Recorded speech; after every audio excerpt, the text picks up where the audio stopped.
दज्जाल का ज़ुहूर।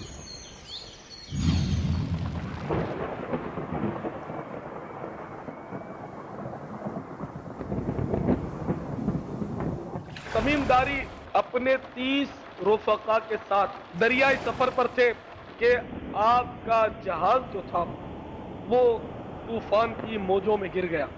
1 महीने तक तूफान की मौजें उस जहाज को थपेड़े देकर इधर उधर उछालती रही। आखिरकार 1 महीने के बाद ये हजरात जो थे एक जगह एक जजीरे के करीब लंगर अंदाज होने में कामयाब हुए। तो एक दूसरी कश्ती निकाली और जान बचाने के लिए उसमें ये हजरात एक जजीरे पर पहुंचे। उस जजीरे पर कुछ आगे गए थे कि एक गिरजा में दाखिल हुए। ये लोग जब गिरजा में दाखिल हुए तो एक खौफनाक मंजर सामने था। एक बहुत बड़ा शख्स, इतना कवियुल जुस्सा और देव हैकल आदमी इन्होंने कभी नहीं देखा था। उसके हाथ गर्दन से जंजीर में बंधे हुए थे और लोहे की बड़ी बड़ी सलाखें उसके टखने और घुटने को जकड़े हुए थी और बंधी हुई थी। तो इतना बड़ा शख्स न कभी इन्होंने देखा था, ना इतना शिद्दत के साथ बंधा हुआ किसी को देखा था। ये चौंके कि ये कौन हो सकता है। अब गुफ्तगू शुरू हुई तो इन्होंने कहा कि तुम कौन हो। तो उसने कहा पहले तुम बताओ कि तुम लोग कौन हो और यहाँ कैसे आए। तो हजरत तमीमदारी रज़ी अल्लाह तआला अन्हु फरमाते हैं कि हम लोग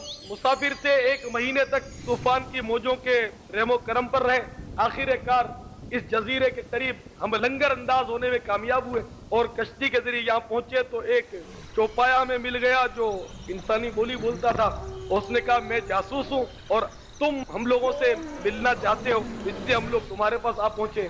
तो तुम क्या पूछना चाहते हो। तो उस शख्स ने सवालात शुरू किए। मसलन वो कहने लगा कि तुम नखले बैसान के बारे में बताओ कि नखले बैसान में फल लगे हुए हैं। कहा बिल्कुल उसमें बहुत फल लगे हुए, तो बहुत फल लगते हैं उसको। तो उसने कहा कि एक वक्त आएगा कि उसमें फल नहीं लगेंगे। फिर वही बुहैरा तबरिया के बारे में पूछा कि उसमें पानी है। कहा बहुत पानी है। तो उसने कहा कि अब एक वक्त आएगा कि उसमें पानी नहीं होगा। इस किस्म के चंद सवालात और जवाबात हुए।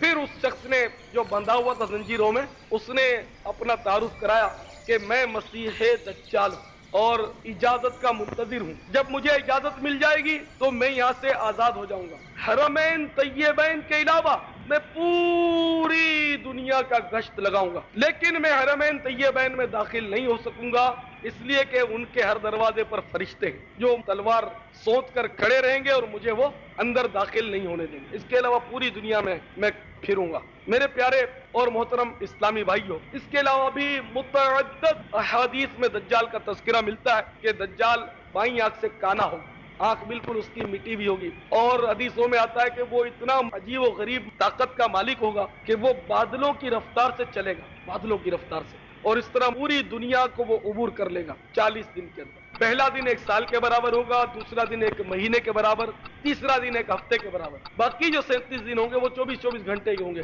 इस तरह ये पूरी दुनिया में फिरेगा और खुदाई का दावा करता होगा और लोगों से बोलेगा कि मेरे को खुदा मानो। दूसरी हैरतनाक बात यह है कि उसके साथ एक बाग होगा जिसको वो जन्नत के नाम से मौसूम करेगा। दूसरा एक आग का जखीरा होगा, उसको ये दोजख कहेगा, और मामला उलट होगा। जो बाग है वो आग है और जो आग है वो बाग। तो जो इसकी खुदाई पर ईकान रखेंगे, ईमान लाएंगे, उनको तो वो अपने बाग में दाखिल करेगा जो दर हकीकत दोजख का काम देगी, और जो इसकी खुदाई का इनकार करेंगे उसको वो अपने खुद साख्ता जहन्नम में दाखिल करेगा जो हकीकत में बागो बहार होगी। तरह तरह के वो शोबदे दिखाएगा। वो बारिश को इशारा करेगा तो बारिश बरसेगा, जमीन को इशारा करेगा तो जमीन फल उगलेगी, किसी को मार देगा, किसी को जिंदा करेगा, इस तरह के शोबदे दिखाएगा और लोग उसके दामे तस्वीर में फंसते चले जाएंगे। काफी लोग गुमराह करेगा ये। यहाँ तक कि एक शख्स जो अपनी खुशफहमी में होगा कि मैं अपने अकायद पर मजबूत हूँ, मेरा ईमान पुख्ता, फिर दज्जाल जब उसको अपने शोबदे दिखाएगा तो वो गुमराह हो जाएगा कि नहीं नहीं खुदा तो यही है। इस हदीस पाक से उन